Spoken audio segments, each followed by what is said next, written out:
என் பேர் சாத்தி. நான் 2 வருஷம் முடிச்சிருந்தேன். இடையில லவ் மேரேஜ் பண்ணிக்கிட்டோம். அதனால் வந்து காலேஜை வந்து டிஸ்கண்டினியூ பண்ணிட்டேன். லவ் பண்ணி 3 வருஷம் ஆகுது. 3 வருஷத்தில் வந்துட்டு இடையில 1 வருஷம் சண்டை போட்டு பிரிஞ்சிருந்தோம். அந்த 1 வருஷம் கழிச்சிட்டு திரும்ப என்கிட்ட பேசினான். திரும்ப என்கிட்ட பேசி முடிச்சோன்னே திரும்ப லவ் ஸ்டார்ட் ஆனோம். பர்த்டேக்கு மொதல் நாள் நைட்டு 12 மணிக்கு சொல்கிறோம், என்னை விட்டுட்டு போகாத, நம்பி வா, பார்த்துக்கிறேன்னு சொன்னாங்க.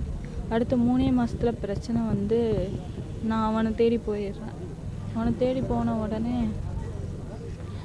அவங்க அக்கா குடும்பம் யாருமே வேணான்னு சொல்கிறாங்க. ஆனால் அவன் மட்டும் வா, பார்த்துக்கிறேன்னு சொல்லி திண்டுக்கல் போய் திண்டுக்கல்லில் மேரேஜ் பண்ணிக்கிட்டோம். மேரேஜ் பண்ணுற காலையிலே எங்கள் அண்ணன் வந்துட்டு மிரட்டினான். எதுக்கு நான் உன்னை வந்து சும்மா விட மாட்டேன், கொலை பண்ணுவேன், உன்னையும் விட மாட்டேன், அவளையும் விட மாட்டேன், கண்டதனமாக வெட்டுவேன், கண் எடுப்பேன், பல்ல தட்டுவேன் அப்படின்னு சொல்லி அவ்வளோ மிரட்டினான். கல்யாணம் பண்ணிட்டு ஒரு 10 நாள் 1 மாதம் திண்டுக்கல்லில் தான் ஸ்டே பண்ணியிருப்போம். நான் அந்த திண்டுக்கல்லில் இருக்க வரைக்கும் பால் பீச்சை போவான் வருவான். டைமிங் வந்து காலையில் போவான், ஈவினிங் போவான், 2 நேரமே போவான். அடுத்து வந்துட்டு கொஞ்ச நாள் போனதுமே இங்கே அவன் சொந்த ஊருக்கு வந்துட்டோம். அவன் சொந்த ஊருக்கு வந்ததுமே 2 தடவை அப்பா வந்தார். 2 தடவையுமே கொன்றுவேன்னு மிரட்டினார்.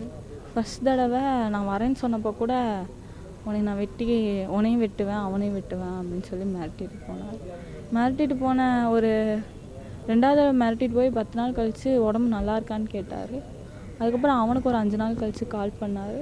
கால் பண்ணி இல்லை அவங்க வீட்டிலேருந்து கால் பண்ணுறான்னு சொன்னதுமே அவனும் வந்துட்டு நான் வேணாம் எடுக்காதுன்னு சொன்னதுமே அவனும் எடுக்கலை. அப்புறம் நேற்று நியூஸ் வருது 4:10 கிளம்புனா, சாப்பிட்டு 4:10 கிளம்பணும். உடனே 4:30க்கெல்லாம் உயிர் போயிடுச்சு. 4:51 எனக்கு கால் வருது. அவங்க அண்ணன் வந்துட்டு அவங்க பெரியப்பா அம்மா வந்துட்டு என்கிட்ட சொல்கிறாரு, அவன் புருஷனுக்கு என்ன ஆச்சுன்னு உங்கள் அப்பாட்ட கேட்டு பேசு அப்படின்னு சொன்னதுமே என் வீட்டுக்காரரோட அக்கா ஹஸ்பண்ட் வந்து சொல்கிறாரு, அவன் செத்துட்டான்ப்பா, உயிர் ஆன் த ஸ்பாட்டே போயிடுச்சுன்னு சொல்கிறான்.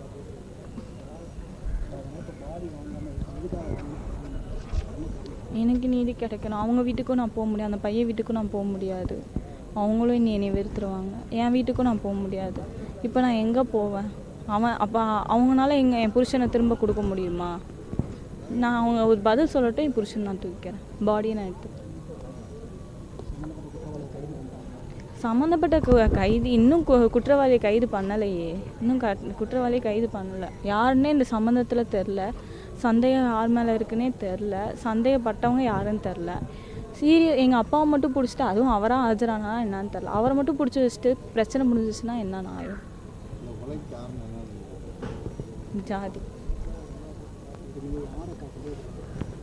குடும்பத்தவே, என் சொந்தக்காரங்க எல்லாத்தையுமே, என் மாமாலேருந்து என் சித்தப்பாலேருந்து, ஒரே ஊர் தான், கணபதிப்பட்டி, விருவீட்டு சைடு. ஊரே சேர்ந்து ஒன்று கூடி இது பண்ணியிருக்கு.